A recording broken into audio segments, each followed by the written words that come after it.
Usted sabe que nuestro espíritu es no preexistencial, sino precorpore. Antes de estar en el cuerpo, nuestro espíritu estaba en el cielo. No sé cómo decirlo. Porque antes decíamos preexistencial, pero no, existía. Antes de que existiera nuestro cuerpo, ya existía nuestro espíritu. Y dijo Jesús que los que aprendieron del Padre, al escuchar aquí el mensaje, viene a Cristo, viene a Él. Nosotros aprendimos del Padre. Y muchas personas se preguntan que cuál es el propósito de estar aquí en la tierra. Y a lo largo del estudio de la Biblia, que es lo que hacemos aquí, cada reunión, cada día de culto, cada día de discipulado, estudiamos la Biblia, es el único libro que tenemos. No tenemos otro parámetro más que la Biblia, es el único libro que tenemos para estudiar. Y en una ocasión yo escuché una prédica que se llamó La Universidad de los Reyes. En Apocalipsis dice que nosotros somos reyes y sacerdotes. Nuestro espíritu hace la función de sacerdote cuando es vivificado. Y cuando nosotros aportamos a la casa del tesoro, estamos haciendo la función de reyes, porque David eso hizo. Cuando se iba a levantar el templo, él aportó de su tesoro personal. Como sacerdotes entramos al lugar santísimo a ministrar, y como reyes aportamos para que el reino de Dios se expanda aquí en la tierra. Entonces somos reyes y sacerdotes, pero necesitamos ser instruidos, necesitamos ser educados. Entramos aquí en la tierra, es la universidad de los reyes. Y no es nada fácil transitar por la universidad. Quienes han transitado por la universidad saben que no es fácil, que hay que dejar muchas cosas de lado. A los que estudian medicina, por ejemplo, a veces no tienen tiempo ni de tener amigos, ni de tener novia. La universidad los absorbe. Y se tienen que echar un clavado en los libros para sacar la carrera. Entonces nosotros en esta Universidad de los Reyes que estamos cursando, nuestro único libro es la Biblia.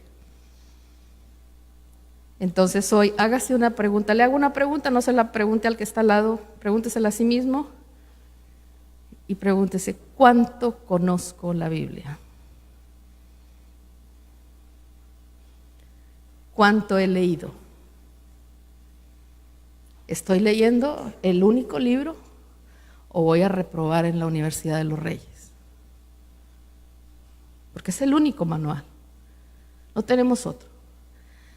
Entonces, si usted nada más viene y oye clase, no toma nota, solamente oye, y luego en su casa no abre el manual en toda la semana, le tengo una noticia: va a reprobar. La Biblia es un libro maravilloso, es un libro riquísimo. Se juntó toda la Biblia porque estaba escrita en rollos. Se juntó en el año 300 y apenas la juntaron. Y se levanta un gobernante de una iglesia nombrado Papa y prohíbe leerla. Prohíbe leerla y castigaban a las personas que la leían porque decían que una sola persona iba a interpretar la Biblia y lo iba a explicar. Está en un solo idioma. La gente no entendía ese idioma, no hablaba ese idioma, entonces no la leían. Y yo creo que para ellos Dios tiene una misericordia especial, porque les era prohibido, no estaba en su idioma, ok. Pero ahorita es el libro más vendido. Desde el año 1500, la Biblia se empezó a imprimir, se empezó a traducir a diferentes idiomas, se empezó a reproducir en muchos idiomas. Y la Biblia dice en una profecía: y la tierra será llena del conocimiento de la gloria de Dios. Entonces, como las aguas cubren el mar. Y la pregunta es: ¿será que ya se está cumpliendo eso? ¿O nomás hay Biblias y Biblias y Biblias? Hay una estadística por ahí que dice que la Biblia es el libro más vendido, que se venden creo 6 millones de Biblias de papel, más ahora las que se reproducen de manera electrónica. Es el libro más vendido, 6 millones. Hace tiempo yo publiqué un versito, no un verso, un pensamiento.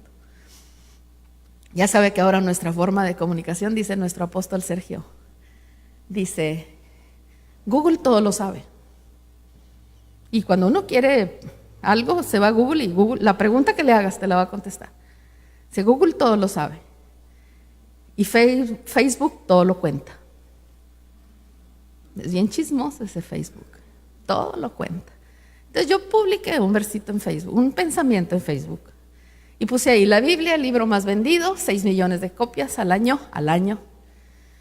Pero ¿cuántas de esas copias las leerán los que la compran? ¿Cuántos leerán la Biblia? Y de esos que la leen, ¿cuántos la entenderán? Y de esos que la entienden, ¿cuántos la vivirán? Porque de eso se trata, de vivirla. Entonces, si no la conocemos, si no la leemos, si no empezamos por ahí, mucha gente dice, no la leo porque es bien aburrida. Lo siento, no hay opción. No hay opción. En el libro de Apocalipsis hay unas promesas, dice, bienaventurado el que lee las palabras de esta profecía. Bienaventurados los que oyen, bien porque venga usted a oír, y yo también vengo cada domingo. Bienaventurados los que oyen, y bienaventurados los que guardan, los que las llevan a la práctica, las palabras de esta profecía. Pues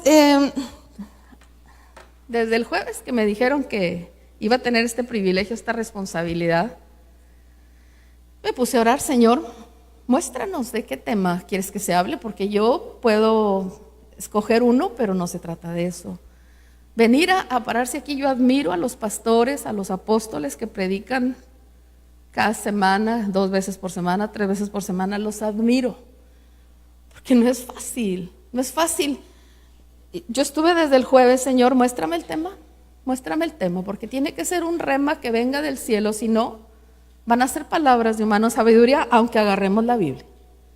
Señor, que no sean palabras muertas, yo necesito que me des el rema, Señor, por favor. Jueves, viernes, sábado. Como cuando uno manda un mensaje y te dejan en visto. No había respuesta. Señor, por favor, el tema, te lo suplico. Ayer sábado, pocas veces me hinco. Casi siempre oro sentada, parada, caminando, pero pocas veces ayer me hinqué, Señor, por favor, el tema, por favor. Y así empezó a venir con una brisita y ya. Ay, gracias. Gracias, Padre. El de la mañana, el de la tarde no. Hasta la medianoche de anoche el Señor me da el tema de la tarde también. Entonces, el tema se llama el mensaje de Dios. La Biblia nos da el mensaje de Dios. Ese es el tema que el Señor me dio para esta mañana. Y para trasladarle el tema, necesito contarle un poquito de historia. Un poquito de, no sé si es testimonio. En el 2000, usted sabe que nuestro pastor llegó aquí, yo anduve investigando. ¿Cuándo llegaron? Le pregunté a Mandita. ¿Cuándo llegaron aquí de Honduras? Dijo, yo me vine en enero del 2004 y Luis se vino en febrero. Y entonces ya le había preguntado yo a mi hermana, a Hilda, que asiste al discipulado ahí en la casa. Oye, Hilda, ¿cuándo vimos el tema de la Biblia cristocéntrica aquí en el discipulado? Y me trajo su libreta con fechas. 11 de marzo del 2004. Dije, esto no es casualidad. Y luego después me enteré, al paso de los meses, años tal vez, que nuestro pastor estaba dando ese tema aquí, en el discipulado de viernes, y a nosotros el Señor nos puso a estudiarlo allá, en el discipulado, y no había internet en ese tiempo que me permitiera oír las prédicas de viernes, ni idea tenía de que el pastor lo estaba viendo aquí. Entonces nos fuimos en orden. Empezamos desde la primera hoja de Génesis, cada martes y cada jueves veíamos una figura de Cristo y estudiamos todo el Antiguo Testamento. nada más en Génesis, cuando lo estudiamos 12 figuras de Cristo. Usted sabe que a Dios no lo podemos ver cara a cara porque moriríamos, no lo soportaríamos. Entonces Dios nos muestra sus características a través de figuras, de sombras en la Biblia. Entonces, más de un año, 14 meses, estuvimos estudiando de Génesis a Malaquías las figuras que Dios nos fue mostrando. Y es impresionante la forma en que Dios nos muestra cómo es Él a través de las figuras. Entonces, ese lo fuimos dejando en Excel, lo fui poniendo en Excel y lo fuimos imprimiendo. Hicimos un manualito así de 12 hojas, poco burdo, impreso ahí en la casa. Y así le pusimos un manualito nada más para mí, todo maltratado, lo uso hasta en la cocina, tomo café y lo leo. Así le pusimos, la Biblia cristocéntrica. Yo había escuchado que nuestros pastores decían que la Biblia es cristocéntrica, que toda la Biblia habla de Cristo. Después, cuando empezaron a publicar prédicas en internet, yo escuché prédicas del apóstol Germán, que él también estaba hablando del tema en ese tiempo, y empezó a publicar así esquemitas donde decía, en Génesis encontramos a Cristo de esta forma, en Éxodo lo encontramos de esta forma, en Levítico lo encontramos de esta forma. Muchas formas en que Dios se manifiesta, que Cristo se manifiesta. Entonces, que nos quede muy claro, la Biblia es cristocéntrica, pero la Biblia tiene varios centros. Por ejemplo, usted sabe, la Biblia tiene 31.104 versículos. Como cultura general, puede tomar nota. La Biblia tiene 31.104 versículos. Puede haber ligeras variantes, yo solo consulté en Google. Y decía que una pregunta que surge después es, ¿en cuál versión? La Biblia tiene, ¿cuántos versículos tiene la Biblia? Y luego Google me dice, ¿en cuál versión? Hay que checar la versión porque algunas versiones tienen más versículos que otras, pero yo creo que la Reina Valera o la más vendida tiene 31.104 versículos. Entonces, si usted quisiera leer la Biblia en un año, tendría que leer 85 versos diarios.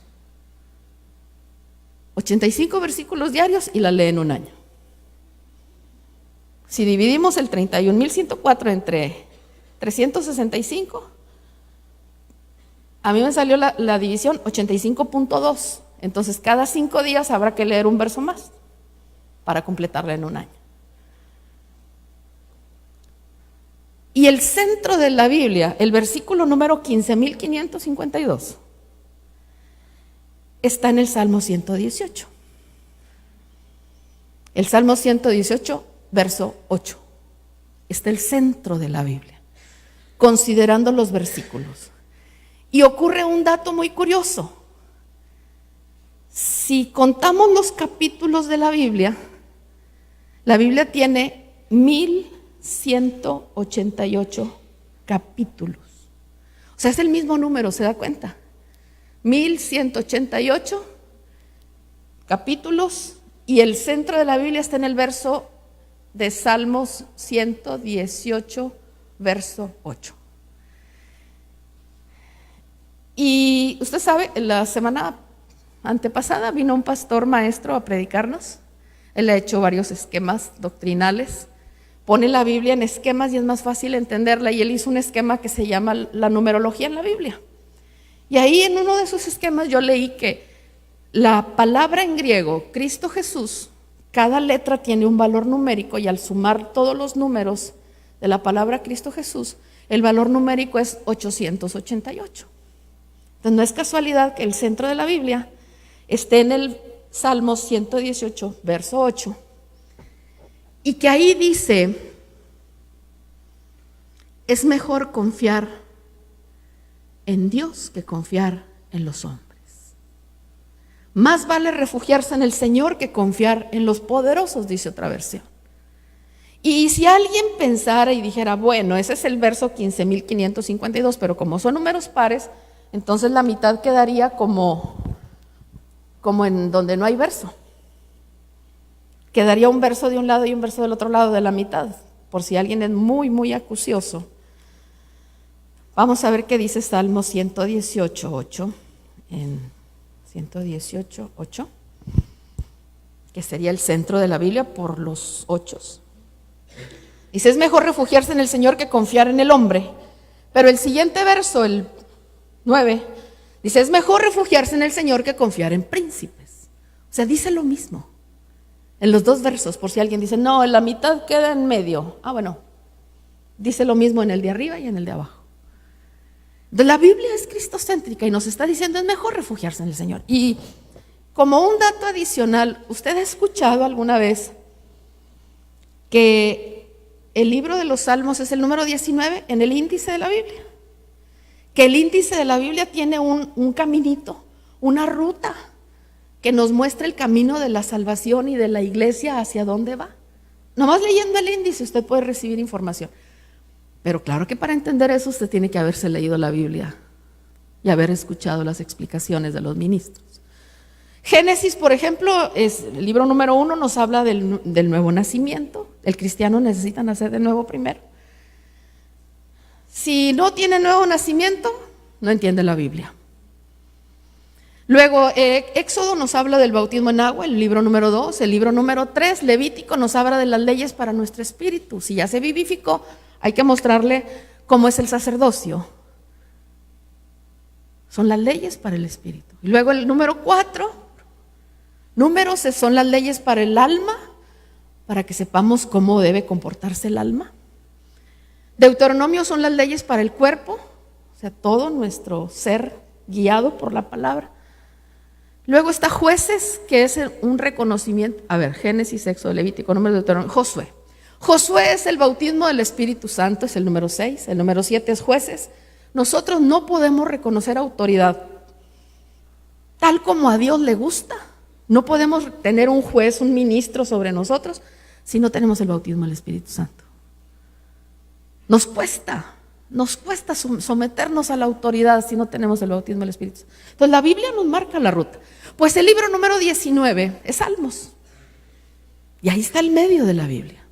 Y el libro de los Salmos, cada capítulo es una profecía. Porque en Estados Unidos usted sabe que no dicen que el año es 1945, sino que dicen en inglés 1945. Entonces, como Salmos es el libro número 19, el capítulo nos marca una profecía para cada año. 1901, 1902, 1903. Entonces, el salmo que está en el centro de la Biblia le corresponde a este año.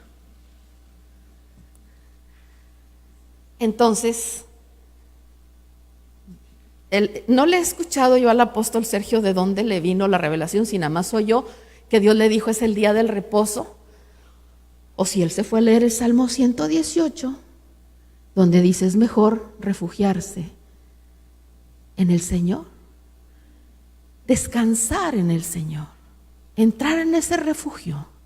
Este es el año del reposo. Y estamos en el Salmo 118, es mejor refugiarse. Digamos que estamos en el centro de la Biblia en este momento.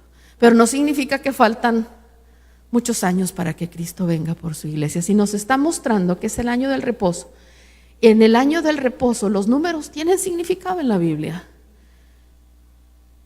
Los números tienen significado, por eso les decía ahorita que Cristo Jesús, el valor numérico es 888. El 8 nos habla de un reinicio. Con Cristo nosotros estamos en un reinicio constante. Pero el número 7 en la Biblia nos habla de eso, de reposo. Pero también nos habla de perfección espiritual. Entonces es una dualidad que va pegadita. Si yo entro en el reposo del Señor, voy alcanzando la perfección espiritual. Si yo alcanzo la perfección espiritual, voy entrando en su reposo. Entonces se va dando como caminar con los dos pies. Entro en el reposo. No es fácil entrar en el reposo. Necesitamos decirle al Señor que esa palabra se haga vida en nosotros para entrar en el reposo. Y dice en la Biblia que cuando uno descansa en el Señor, que confiamos en Él, Él concede las peticiones de nuestro corazón. Entonces, si usted tiene peticiones en su corazón, necesita reposar en Dios. Decirle, Señor, yo confío en ti, solamente en ti, Y ahí es donde Él va a conceder las peticiones de nuestro corazón. Entonces la Biblia nos va enseñando. Usted sabe que la parte más importante del culto es lo que acaba de pasar, la alabanza. A eso vinimos. Pero también oímos la palabra para que nos enseñen cómo alabar, cómo adorar, cómo vivir. Porque la alabanza y la adoración no debe ser nada más una hora aquí en la iglesia. Debe ser nuestra vida completa. Nuestro caminar completo debe ser una alabanza a Dios, una adoración a Dios. No podemos traer la máscara del santo el domingo y ponernos la de Blue Demon el resto de la semana. No debemos ser hipócritas. O somos o no somos. Entonces el manual, la Biblia nos va enseñando. Entonces el centro de la Biblia, según los versículos, está ahí, 118 verso 8. Ese es el centro de la Biblia. Pero la Biblia tiene otros centros. El Señor dejó algunos candados en la Biblia para garantizarnos que la Biblia está perfecta así como está. Y un candado es el candelero que estaba en el tabernáculo de Moisés. Por ahí a Ramón le di una USB que tiene un dibujito del tabernáculo. Perdón, del candelero. Ese candelero que tiene 7 brazos y que tiene 66 labraduras. No dice en la Biblia que el candelero tiene 66 labraduras, dice que tiene 7 brazos y que en cada brazo tiene unos diseños que es un cáliz, una flor y un fruto. Y más arribita en el mismo brazo, un cáliz, una flor y un fruto, y más arribita un cáliz, una flor y un fruto. Siguiente brazo, cáliz, flor y fruto, cáliz, flor y fruto. Entonces, alguien se puso a contar. Dijo, cada brazo tiene cáliz, flor y fruto, cáliz, flor y fruto, cáliz, flor y fruto, 9. En el primer brazo 9, en el segundo brazo 9, en el tercer brazo 9, son 27. Del otro lado, otros 27. Y resulta que la Biblia de Génesis, número 1, al libro número 27, llega con el profeta Daniel. El libro número 27 es Daniel. Y Daniel, bueno, ahorita les digo, Nuevo Testamento, del otro lado de la caña central. Del otro lado de la caña central, del primer labradura a la última son 27, y en el Nuevo Testamento, el libro número 27, es Apocalipsis. Y resulta que Daniel, el número 27 del Antiguo, nos habla de lo mismo que habla Apocalipsis. Entonces Daniel es el Apocalipsis del Antiguo Testamento.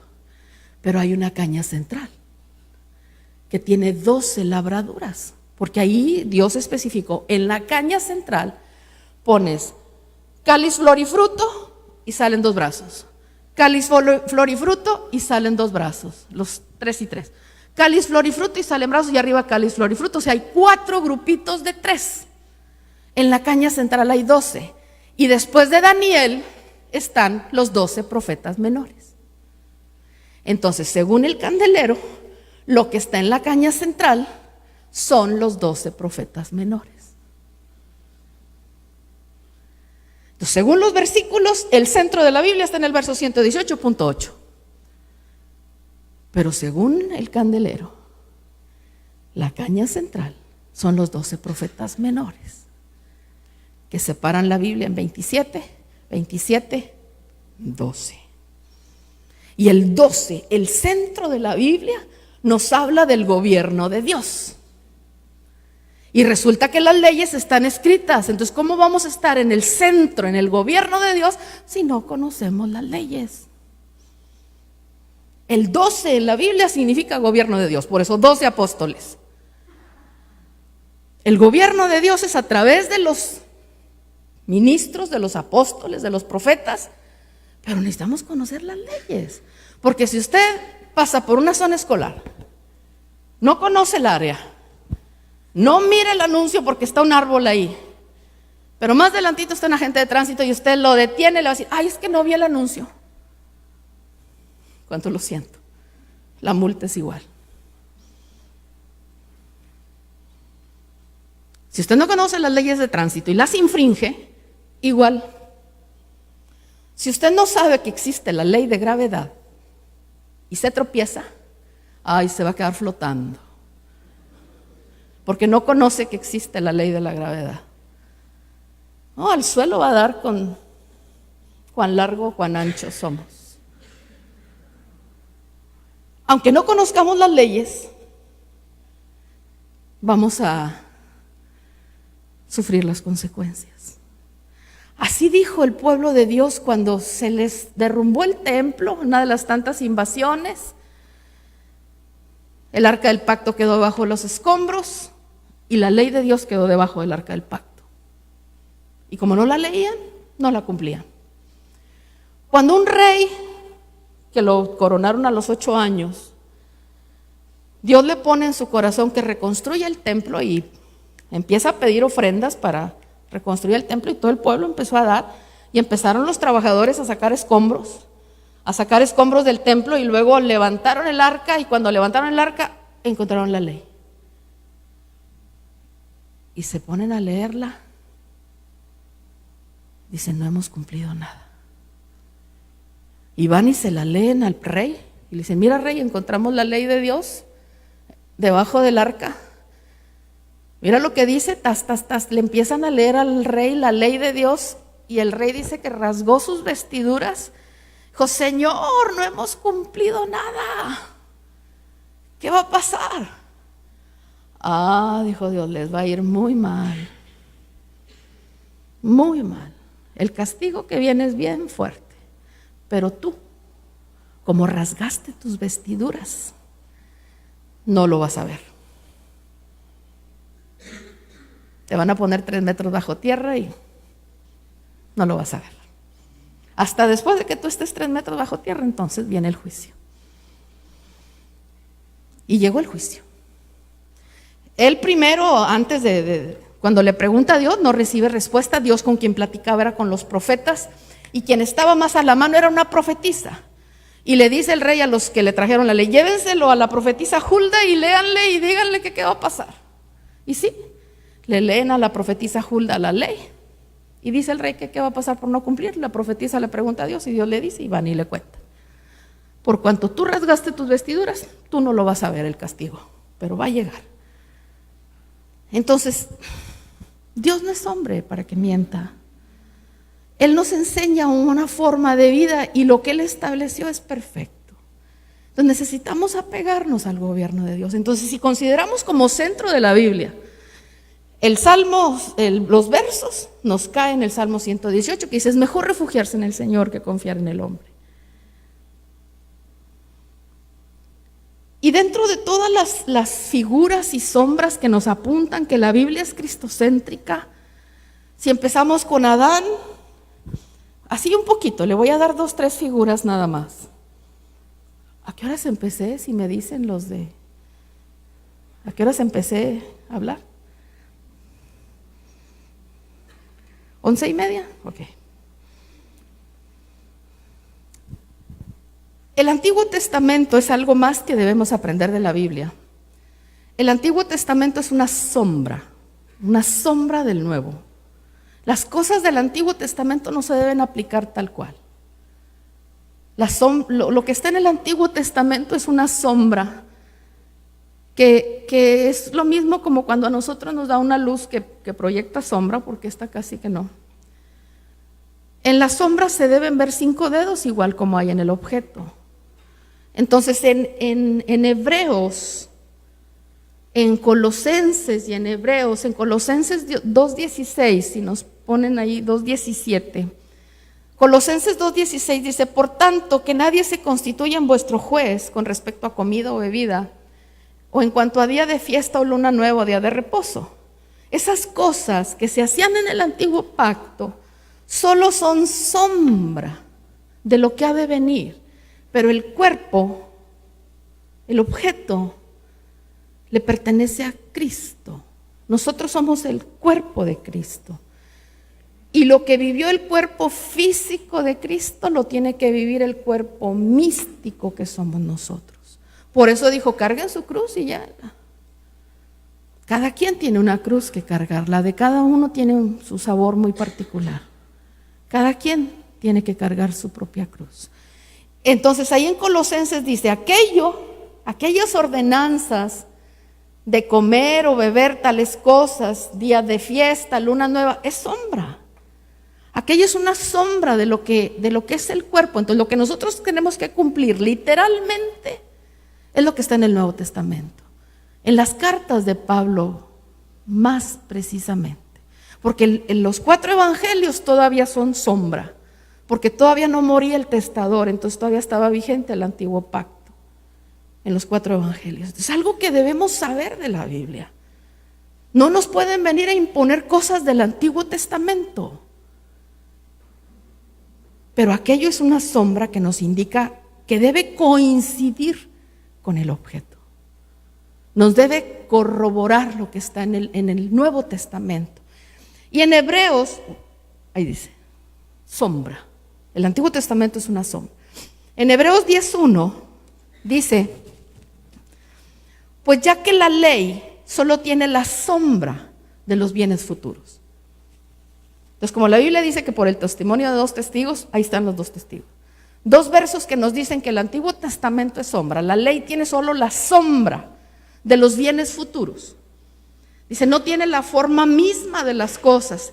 Y eso que hacían en el Antiguo Testamento, sacrificar corderos, dice, eso nunca puede, por los mismos sacrificios que ellos ofrecen continuamente año tras año, hacer perfectos a los que se acercan. En cambio nosotros, que tenemos a Cristo, ya no los corderos, sino el Cordero de Dios, Él sí nos puede hacer perfectos. Lo que se hacía en el Antiguo Testamento era una sombra y no podía hacer perfectos a los que se acercaban. Pero nosotros nos hemos acercado al cuerpo, al que proyecta todas las sombras del Antiguo Testamento. Entonces, es una forma de darle de manera global lo que tiene la Biblia, de manera general. Entonces, viendo así, de manera muy, muy general, viendo que la Biblia nos avala que el Antiguo Testamento tiene sombras de Cristo, dice en 1 Corintios 15:45, así también está escrito, el primer hombre, Adán, fue hecho un alma viviente, y el postrer Adán es un espíritu que da vida. Entonces ahí nos está mostrando que el primer Adán es una sombra, y que solamente él tenía un alma viviente, pero para sí mismo. En cambio Cristo es el postrer Adán, y es un espíritu que da vida. ¿Qué sombra, qué figura nos muestra Adán de Cristo? Pues que cuando Adán Dios lo hizo dormir un sueño profundo, llámese muerte, una anestesia muy profunda, le cesaron sus signos vitales, sacan una costilla y le forman a una Eva, a una compañera. Era un clon de Adán. Tenía del espíritu de Adán, porque Proverbios nos dice que el espíritu entra en los huesos cuando la mujer está encinta. El bebé, el espíritu le entra en los huesos cuando la mujer está encinta. Entonces, cuando le sacaron costilla a Adán, le estaban dando del espíritu de Adán a su compañera, le estaban haciendo un clon. Entonces, lo mismo pasa con Cristo. Cuando le perforan el costado y de ahí sale sangre y agua, es para limpiar a la Eva y hacerla a su imagen y semejanza. Eso nos enseña Adán de Cristo. Cada figura nos enseña algo de Cristo. Luego dice en Hebreos 12:24 que nos hemos acercado a Jesús, el mediador del nuevo pacto, y nos hemos acercado a la sangre rociada. Eso que salió del costado, nos hemos acercado a la sangre rociada, que habla mejor que la de Abel. Entonces quiere decir que Abel es una figura de Cristo también. Abel muere como cordero mudo. Cuando Caín lo invita al campo, no se niega, y cuando lo mata no se ve que haya hecho ninguna exclamación, pero dice que su sangre está clamando por venganza. Pero que la sangre de Cristo habla mejor que la de Abel, porque la sangre de Cristo está pidiendo misericordia. Entonces Abel nos da una sombra, es algo en diminutivo comparado con lo que hace Cristo, pero entre vamos poniendo las piezas del rompecabezas, vamos entendiendo a Cristo, lo que hace, la magnitud de lo que hizo por nosotros. Y luego de Noé dice de Noé que su nombre significa reposo. Cuando nace Noé, que es el 10º en la generación, le dijeron, vamos a ponerle Noé porque este va a traer reposo a la tierra. Eso dice en Génesis 5:29, y le puso por nombre Noé diciendo, este nos dará descanso de nuestra labor, del trabajo de nuestras manos, por causa de la tierra que el Señor ha maldecido. Pero en Marcos 2:28 dice, por tanto el Hijo del Hombre es Señor del día de reposo. Entonces, Noé, su nombre significa reposo. Y él ayudó a sacar a una familia para no ahogarse en el diluvio. Y ahora dice que Cristo es el Señor del día del reposo. Y así todos los personajes del Antiguo Testamento, cuando Caín mató a Abel, Dios les dio otro hijo y Eva le puso Set. Dijo, le vamos a poner Set porque el nombre significa sustitución. Va a sustituir al hijo que mató a Caín. Pero Set también es una figura de Cristo, porque dice en Gálatas 3:13 que Cristo nos redimió de la maldición de la ley, habiéndose hecho maldición por nosotros. Él nos sustituyó en el madero, pero no en la muerte física únicamente. Jesús fue al lago de fuego, Jesús fue a la muerte segunda para que nosotros no vayamos allá. Nos sustituyó. Él es nuestra sustitución. Cristo es nuestra sustitución. Entonces Set es una figura de Cristo porque su nombre significa sustitución. Y así todo el Antiguo Testamento estudiamos, no sé, 50, no sé cuántas figuras, no las conté. Aquí están Moisés, pero no nada más personas son figuras de Cristo. El arca que hizo Noé es una figura de Cristo. Y precisamente con ese pasaje fue que el Señor evangelizó a nuestro apóstol anterior, que ya murió, el doctor Otoniel Ríos Paredes. Dice que él estaba oyendo una predicación acerca del arca y que súbase al arca y que el que se salve, el que se quiera hacer salvo, súbase al arca. Entonces, el arca es Cristo. ¿Y qué nos muestra el arca de Noé acerca de Cristo? Pues sus medidas. El arca medía 300 codos de largo, 50 codos de ancho, 30 codos de alto. No me la sé si es el ancho o el alto, pero medía 300, 50 y 30. Y dice que cuando empezó el juicio, el arca empezó a subir. El agua seguía saliendo y cayendo. Y el arca fue subiendo. Y cuando quedó cubierto, el pico más alto de la tierra, el agua todavía subió 15 codos más. El arca subió 15 codos más y el juicio paró. Esas 4 medidas nos hablan de la cuadridimensión de Dios. Usted sabe que Dios es amor y el amor no lo podemos ver. Pero en Efesios dice Pablo, yo quiero que sean plenamente capaces de entender el largo, el alto, el ancho y lo profundo del amor de Dios. Entonces Dios tiene 4 dimensiones. Y Cristo por eso nos lo narran en 4 evangelios, para mostrarnos la cuadridimensión. Eso nos enseña el arca. Y luego el tabernáculo de Moisés es una figura de Cristo. Y cuando David entró en el tabernáculo, en un día sábado, pudo comer de los panes que ahí había. Porque adentro del tabernáculo las leyes eran diferentes. Los sacerdotes podían preparar panes, entrar a ponerlos, quitar los viejos y comérselos, y todo el resto del pueblo que estaba fuera del tabernáculo no podía ni encender un fuego. Y Cristo dijo, el día de reposo es para que descansen, no para que se carguen. Y yo soy el Señor del día de reposo y el que está en Cristo. Las leyes son diferentes. Estamos en un nuevo sacerdocio.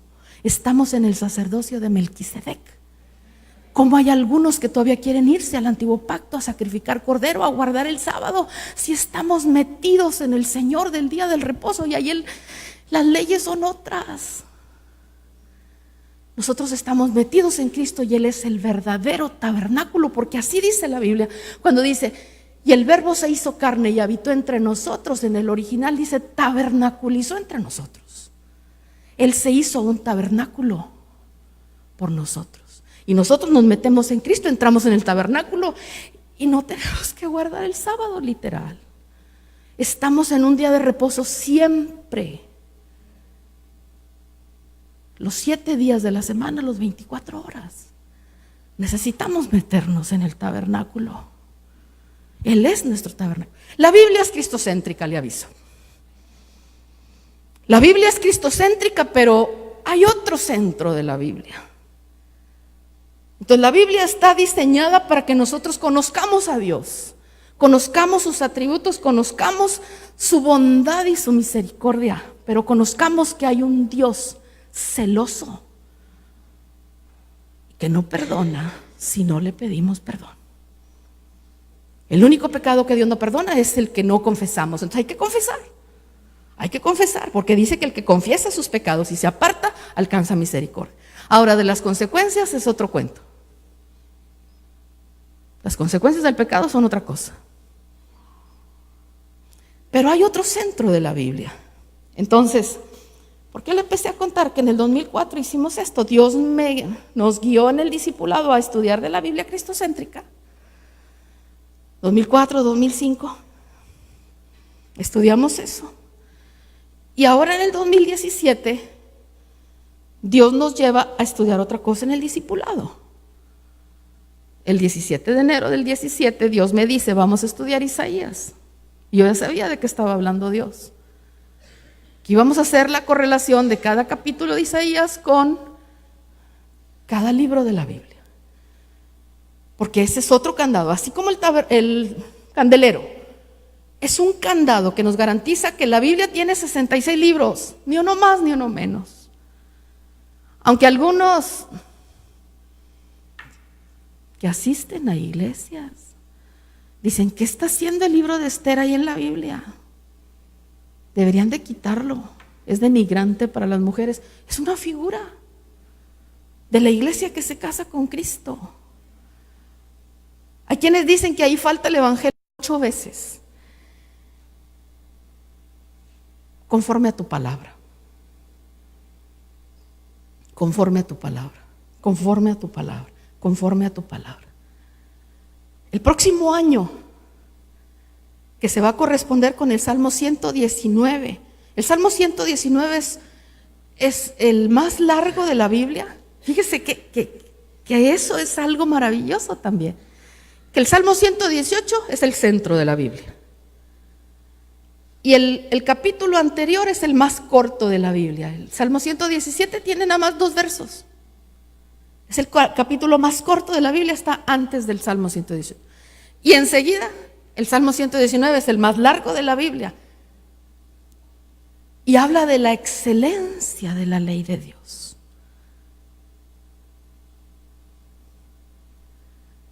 Tiene 176 versos. Es el capítulo más largo de la Biblia. Y en todo el Salmo 119 nos habla de las diferentes formas en que Dios se comunica con nosotros. Por aquí traigo para no cambiar traje un papelito. En Mateo 4:4 dice que el Señor respondió, escrito está, no solo de pan vivirá el hombre, sino de toda palabra que sale de la boca de Dios. Hay algunas versiones que dicen, sino de todo lo que sale de la boca de Dios. Y de Dios sale soplo también, aparte de palabra. Pero ahí en el Salmo 119 hay diferentes formas en que Dios habla. En los primeros 11 versos del Salmo 119. En el primero dice: cuán bienaventurados son los del camino perfecto, los que andan en la ley del Señor. Esa palabra se dice Torah, es la palabra hebrea 8451 y aparece 219 veces en el Antiguo Testamento. En el verso 2 dice: cuán bienaventurados son los que guardan sus testimonios. Esa es otra forma en la que Dios habla. Dios habla a través de la ley, Dios habla a través de testimonios. Lo testimonio es que se corrobora, se confirma por el testimonio de dos testigos. Testimonios es la palabra hebrea edá, es la 57:13 y esa aparece 26 veces en la Biblia. En el verso 4 dice: tú has ordenado tus preceptos para que los guardemos con diligencia. Preceptos es otra forma en que Dios habla. Es la palabra hebrea pikud y esa viene 24 veces en el Antiguo Testamento. Verso 5 dice: ojalá mis caminos sean afirmados para guardar tus estatutos. Estatutos se dice en hebreo kok. 4 letras, empieza con K, J, O, C. Kok. La palabra kok es la hebrea 2706 y aparece 127 veces en la Biblia. En el verso 6 dice: entonces no seré avergonzado al considerar todos tus mandamientos. Mandamientos es otra forma en que Dios habla. Dios habla a través de ley, a través de testimonios, a través de preceptos, a través de estatutos. En el Salmo 119 es un poema a la palabra de Dios, a las diferentes formas en que Dios habla. Entonces imagínese que usted a un niño solo le da de comer frijoles en la mañana, frijoles en el mediodía, frijoles en la noche. Otro día, frijoles en la mañana, frijoles en el mediodía, frijoles. ¿Qué va a pasar con ese niño? No va a crecer y no va a desarrollar correctamente. El niño necesita leche, pan, huevos, carne, vitaminas, minerales, proteínas, carbohidratos, proteínas, grasas y un dulce de vez en cuando para darle energía. Entonces, si una persona solamente consume carbohidratos y más carbohidratos, el cuerpo siempre le va a decir que tiene hambre. Si no le ponemos proteína a la comida, el cuerpo no siente que le estemos dando de comer. Y si no le ponemos grasas, el cuerpo no asimila las vitaminas de los alimentos. Entonces, imagínense a alguien que nada más quiere que le prediquen la forma más suave, no se la he leído, es la que está en el verso 11. En mi corazón he guardado tus dichos para no pecar contra ti. Esa es la palabra hebrea 565, se dice imra, pero nada más viene 37 veces. Esas son promesas bien bonitas, bien lindas, bien dulces. Entonces es como si a usted nada más quisiera que le predicaran imra el domingo, imra el viernes, imra todos los días, imra. Cómo Dios me ama, cómo Dios me cuida, cómo Dios me protege, Dios es amor. Sí, pero hay otro verso que dice que es fuego consumidor. Un padre de familia que mima a su hijo, ¿qué va a generar? Un niño chiflado.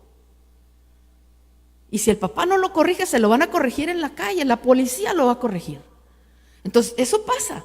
Si nosotros nomás queremos oír, ay, Dios es tan bueno. Sí, sí, es buenísimo. Sí, yo lo conozco, es buenísimo. Pero le he dicho: Señor, cuando me equivoque, Señor, por favor, lavar inmediatamente. No me las juntes, Señor, por favor, no me las juntes. Las prefiero en el instante. Así, una por una mejor, se duele menos. Porque a Aarón se las juntaron. ¿Se acuerda que hemos platicado? Que María y Aarón murmuraron de líder. Ay, esa esposa que se consiguió Moisés. ¿Por qué le gustaría una negrita? Tan guapo que es él. Así le salió la lepra a María. Y Aarón, como si nada. Esperamos 7 días a que le quiten el castigo a María, ¿ok? Y Aarón como si nada. El becerro de oro, se las fueron juntando. Se las fueron juntando y al final dijo Dios: súbelo al monte, quítale la vestidura y muere avergonzado.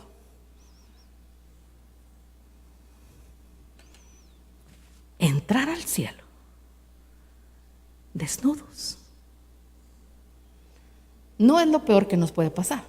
Lo peor es no entrar al cielo.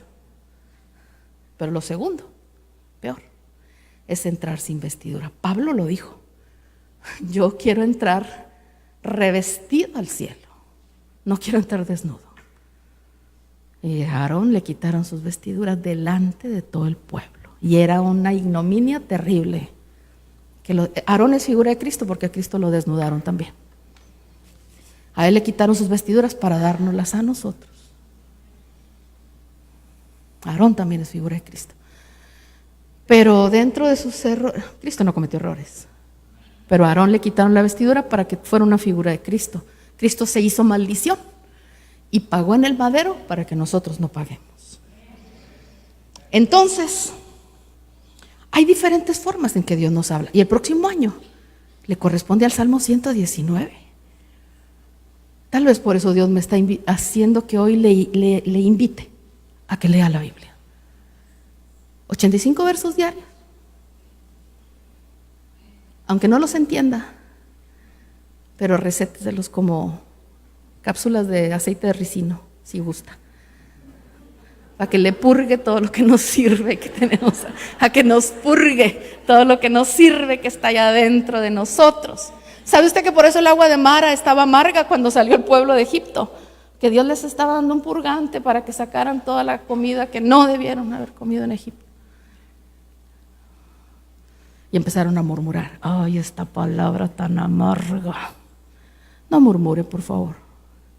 Dígale al Señor que le ponga el arbolito que endulzó el agua. Es el Espíritu Santo que nos ayuda a entenderla y uno se empieza a deleitar en la palabra y se convierte en una adicción. Yo soy adicta, le confieso. Por eso le puedo ministrar, porque yo soy adicta a la palabra y a oír prédicas día y noche. Ahora que anduvo el apóstol en Israel, sufrí síndrome de abstinencia.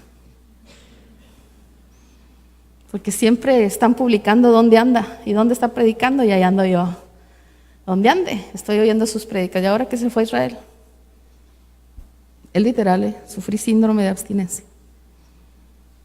Porque sí oigo al apóstol Germán, sí oigo a mi pastor, pero como que me hacía falta esa droga en especial. Y parece que a él también le afectó. Cuando llegó dijo, ¡ah, qué rico! Estar aquí otra vez predicando los 4 cultos de domingo. Él también le hizo falta. Se vuelve uno adicto a la palabra, a esa cantidad de palabras. Se va uno haciendo adicto. Al niño hay que empezarle dando 1 onza, o ¿cuántas se les da a un bebé? Ya no me acuerdo. ¿Cuántas onzas se le dan al bebé cuando nace recién? Ok, 3, vamos a ponerle. 3. Que no le falte. A las 3 horas, otras 3. A las 3 horas, otras 3. Pero va creciendo y ya no ocupa una papilla. Así usted, empiece leyendo sus 3 onzas diarias. Y se le va a ir haciendo estómago.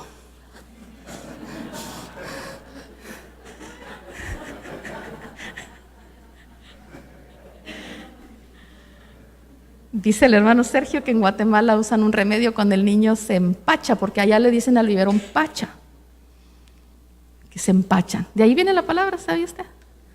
Cuando el niño se empacha, le dan así tantito pan mojadito en aceite, que se lo coma, y dice que le ayuda a que salga el empacho.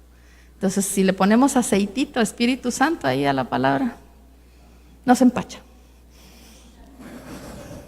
No se preocupe. Con la palabra no podemos decir que comimos de más. Ay, no engorda, es lo bueno.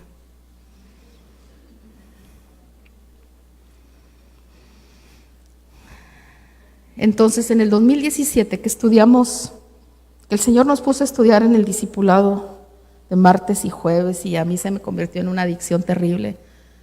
Leía día y noche para encontrar la relación de Isaías con toda la Biblia. Yo encontré algo bien sorprendente. Si la Biblia tiene 66 libros, Isaías tiene 66 capítulos, Isaías es el libro número 23. Entonces el capítulo 23 es el que le corresponde a Isaías. Entonces, usando tantito lógica es, si Isaías es el resumen de toda la Biblia, por decirlo de una forma, porque leyendo Isaías usted no va a entender toda la Biblia. Isaías, cada capítulo de Isaías se corresponde con un libro de la Biblia, en el orden perfecto que está. Entonces, los primeros 22 libros, sabemos que el Antiguo Testamento fue escrito en hebreo, que el alefato hebreo tiene 22 letras, entonces también ese es otro candado. Que los primeros 22 libros es como darle una vuelta al alefato hebreo, sería el alefato del Padre. Los siguientes 22 libros le da una vuelta al alefato y sería el alefato del Hijo. Y los últimos 22, pues es el alefato del Espíritu Santo. Entonces, los 22 de en medio, el primerito, es el que le corresponde a Isaías. Isaías por eso está en ese lugar. Como el alefato del Hijo, el Hijo es el verbo es la palabra. Es como decir, aquí te voy a explicar la palabra. En Isaías te voy a explicar un renglón más de la palabra. Un renglón muy tremendo. Porque el capítulo 23 de Isaías, si usted me acompaña, Isaías 23, que sería el resumen de todo Isaías. Isaías 23. Vamos a ver, Isaías 23, capítulo 1.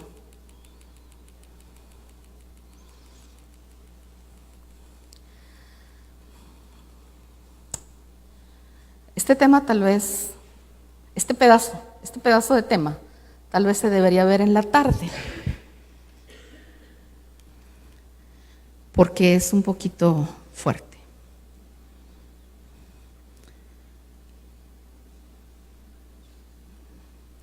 Isaías 23:1 ya está ahí, ¿sí? ¿Qué dice? A ver. Profecía sobre Tiro. Por ahí tengo una prédica del apóstol Germán, que está en cassette, que me la regaló Maldita. Cuando se fueron a vivir a Honduras me trajo ese bistec de mamut. La predicó en diciembre del 98. Y dice que él se puso a estudiar a este rey de Tiro y se puso a investigar a ver qué quería decir la palabra Tiro. Y dice, usted va a decir, ay pastor, agarra una pistola, ¡pum! Eso es un tiro. No, dice, eso no es un tiro. Tiro significa piedras. Piedras. Entonces, el rey de Tiro era el rey de las piedras. Y esa ciudad está ubicada al norte de Israel. Israel se desarrolló junto al mar Mediterráneo, ahí está todavía, en una franjita junto al mar Mediterráneo, y en la parte norte se desarrolló otra cultura. Eso yo creo que no es difícil de entender porque lo estudiamos en quinto de primaria. Al norte de Israel se desarrolló la cultura de los fenicios. Y uno en el libro de historia de quinto estudia. Yo fui maestra de quinto muchos años, por eso me lo sé. No creo que lo recuerde de cuando cursé quinto. No lo recordaría si no hubiera sido maestra de quinto, pero lo vi ya de adulta. Entonces ahí decía que la cultura de los fenicios no tenían dónde sembrar. Tenían playa y tenían montañas. Playa de un lado, montañas del otro. Entonces ellos cortaron árboles de las montañas, hicieron barcos y se dedicaron al comercio. Y sus ciudades principales eran Biblos, Sidón y Tiro. Entonces, en la Biblia aprendemos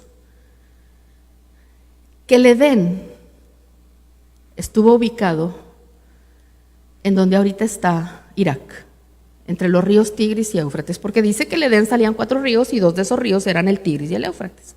Por eso sabemos que ahí estaba el Edén. Pero cuando Adán pecó y lo sacan del huerto y lo mandan a la tierra, entonces el Edén se lo llevan por la puerta del oriente. Que oriente en la Biblia no es un punto cardinal. El oriente en la Biblia nos habla de entrar a la eternidad. Entonces lo metieron en una dimensión diferente, el Edén. Ahí ya había eternidad. En el Edén ya había eternidad porque el maná que pusieron en el lugar santísimo no se echaba a perder. Entonces ahí ya no se contaba el tiempo, en el lugar santísimo del tabernáculo. En el Edén había eternidad, en el lugar santísimo. ¿Cómo le explico sin una pizarra? La tierra era el atrio, el huerto era el lugar santísimo, el Edén era el lugar santo, pero el huerto era el lugar santísimo. Entonces ahí a Adán no le contaban el tiempo. Dios hizo a Adán, lo puso en el huerto, no se contaba el tiempo, todo era felicidad. Cuando peca, lo sacan del lugar santísimo y se lo llevan hasta el atrio, y entonces el lugar santo y el lugar santísimo se lo llevaron a otra dimensión, a la eternidad. ¿Lo mastica? Toda la semana, por favor.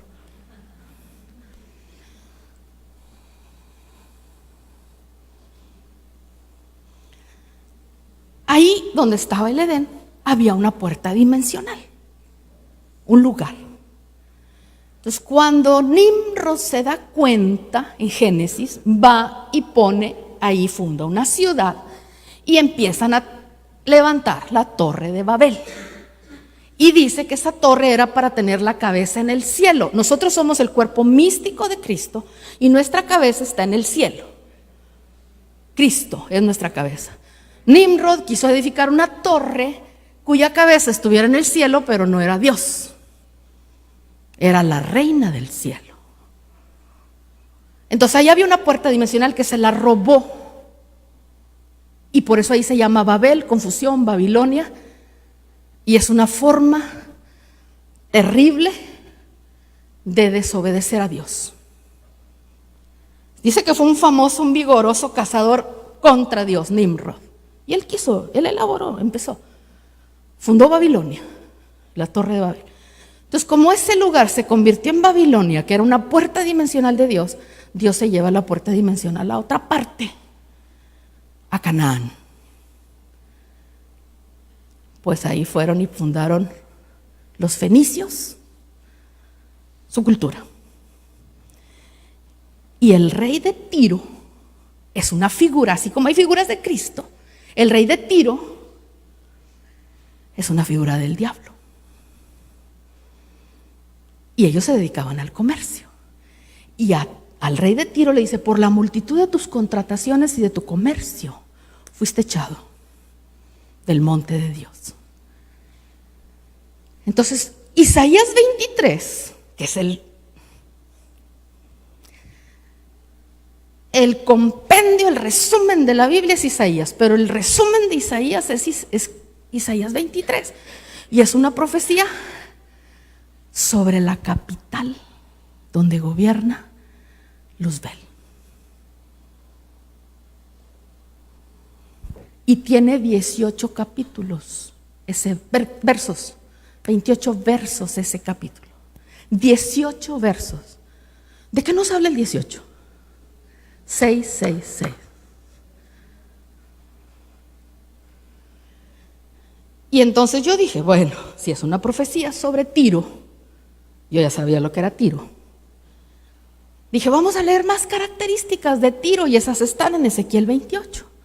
Tú, querubín grande, protector, perfecto eras en todos tus caminos, hasta el día en que se encontró en ti maldad. Ezequiel 28 nos da características de ese rey de Tiro.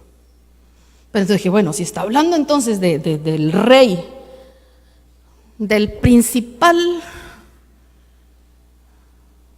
ayudante que tiene la Babilonia, pues vamos a ver cuántas veces aparece Babilonia, la palabra Babilonia, en todo Isaías. Y aparece 13 veces. Entonces el 13 y el 18 están íntimamente relacionados. Entonces a mí eso me llevó a una conclusión.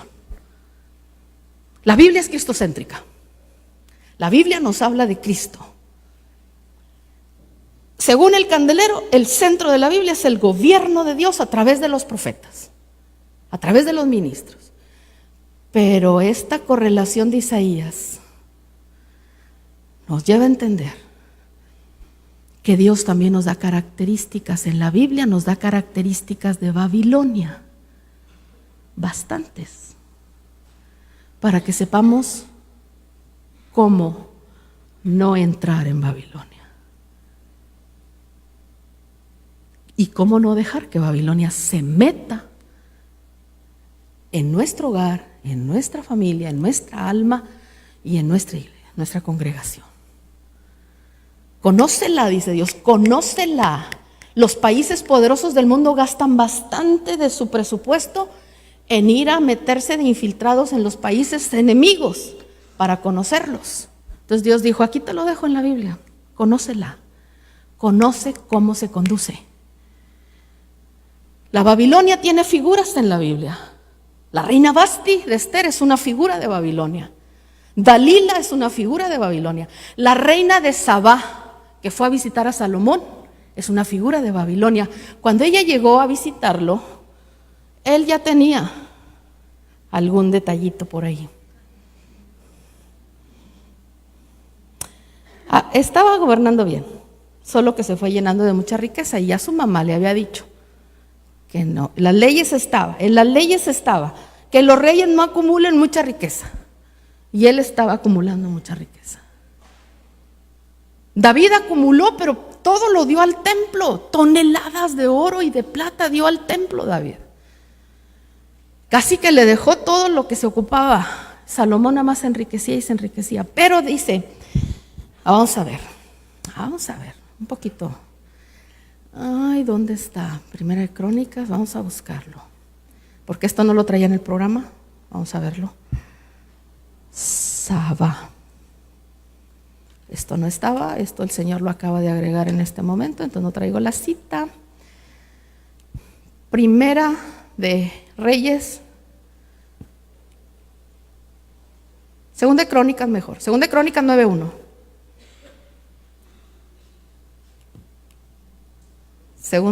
Es que está narrado en Reyes y en Crónicas. Segunda de Crónicas 9:1 dice: cuando la reina de Sabá oyó de la fama de Salomón, vino a Jerusalén a probar a Salomón con preguntas difíciles.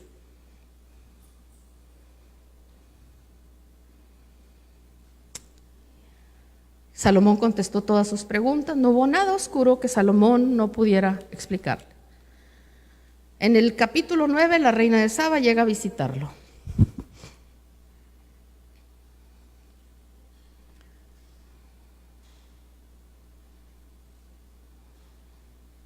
Verso 12 dice: el rey Salomón le dio a la reina de Sabá todo cuando ella quiso pedirle, más de lo que ella le había traído al rey. Después ella se regresó a su tierra con sus siervos.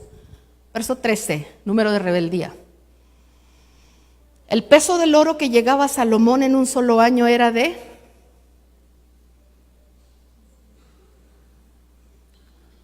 entró la religiosidad junto con la reina de Sabá.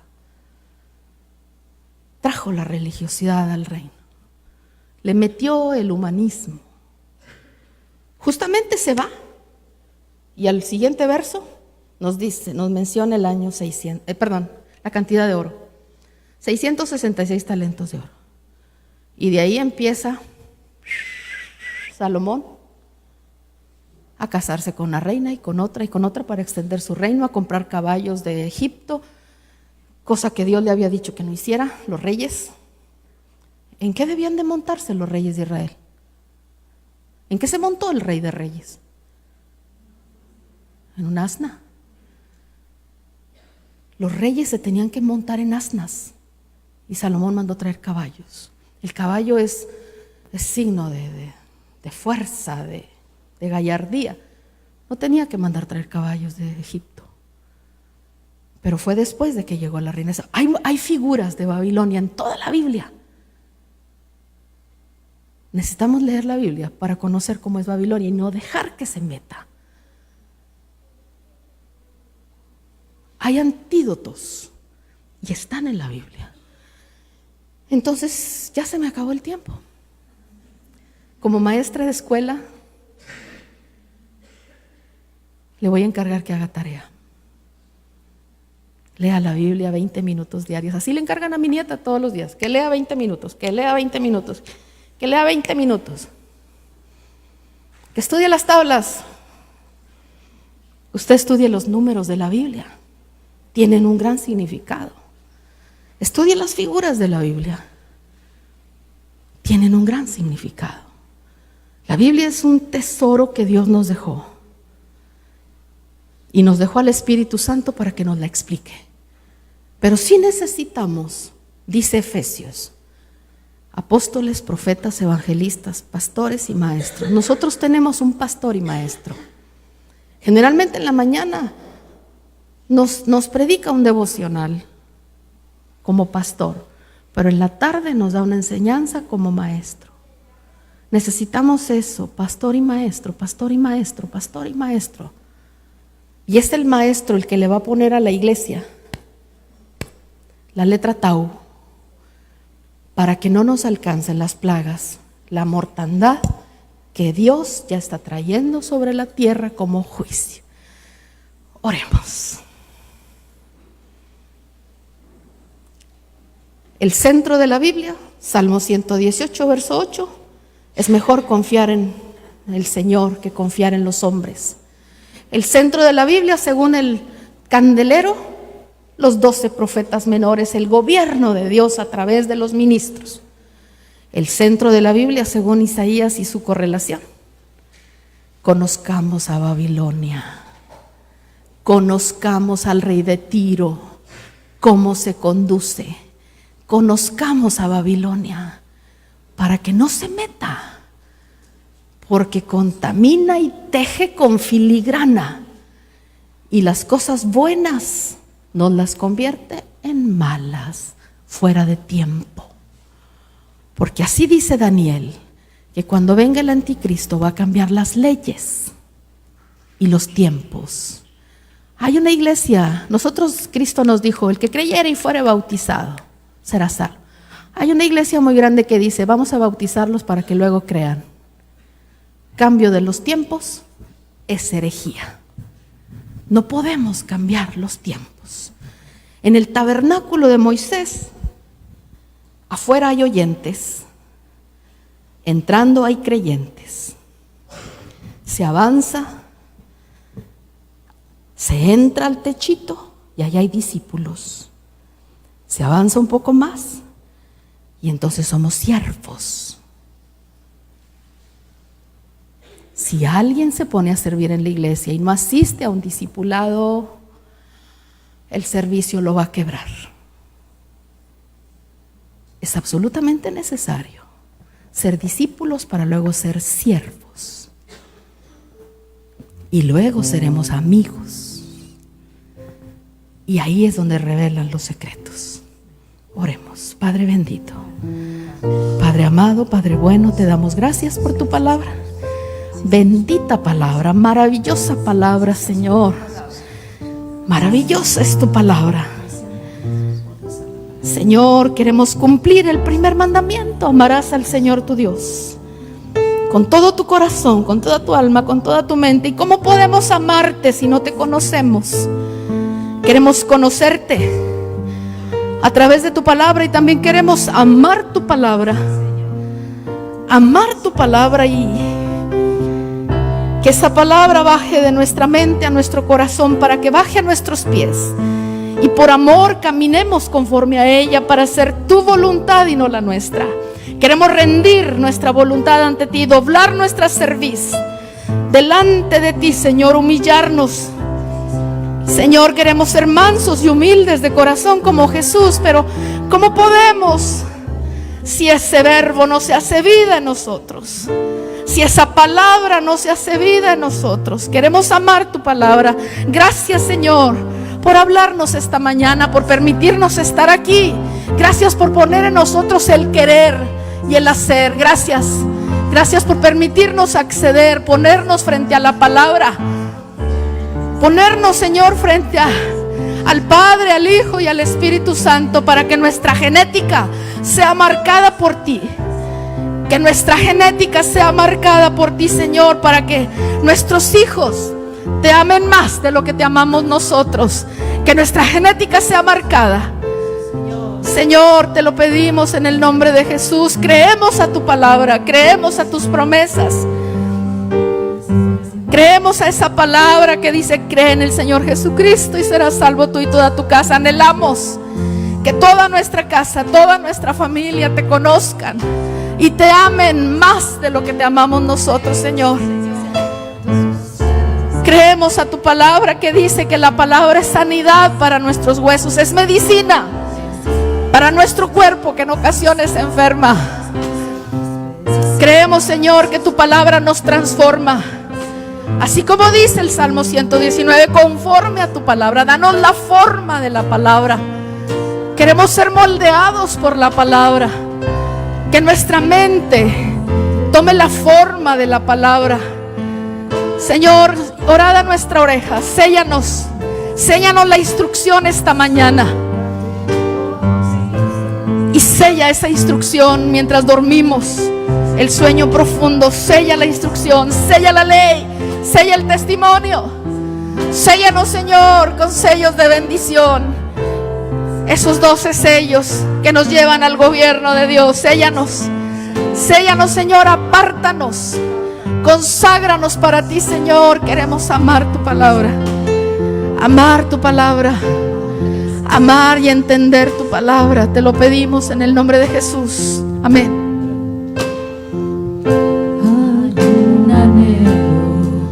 Solo tú puedes llenar, una tormenta que solo tú puedes calmar. Sediento estoy, Señor, por conocerte más y beber del río que fluye ante ti.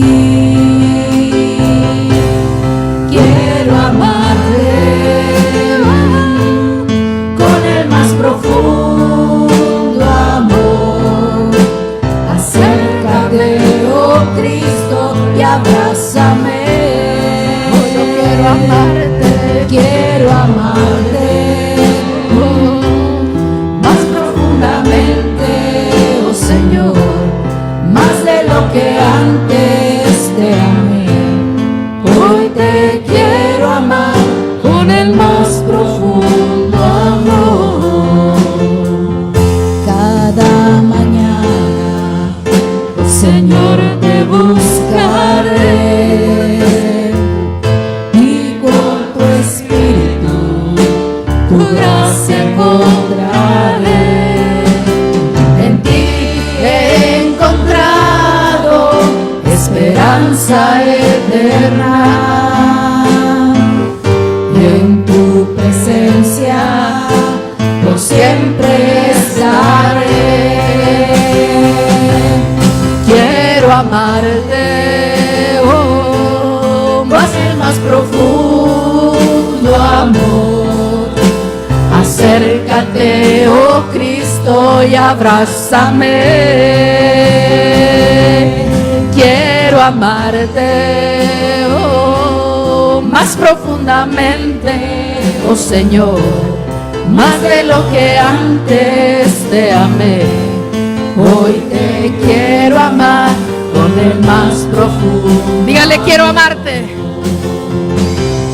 Quiero amarte, oh, con el más profundo amor. Acércate, oh Cristo, y abrázame. Quiero amarte, oh, más profundamente, oh Señor, más de lo que antes te amé. Hoy te quiero amar con el más profundo amor. Hoy te quiero amar con el más profundo amor. Hoy te quiero amar con el más profundo amor. Aleluya. Gracias, Padre. Gracias, Cristo. Gracias, Espíritu Santo. Bendito sea tu nombre por siempre y siempre. Te alabamos, Señor, porque tú eres bueno, porque para siempre es tu misericordia. Te alabamos, te bendecimos, exaltamos tu nombre, proclamamos tu grandeza y tu poder. Y te damos gracias, Señor, por permitirnos estar aquí.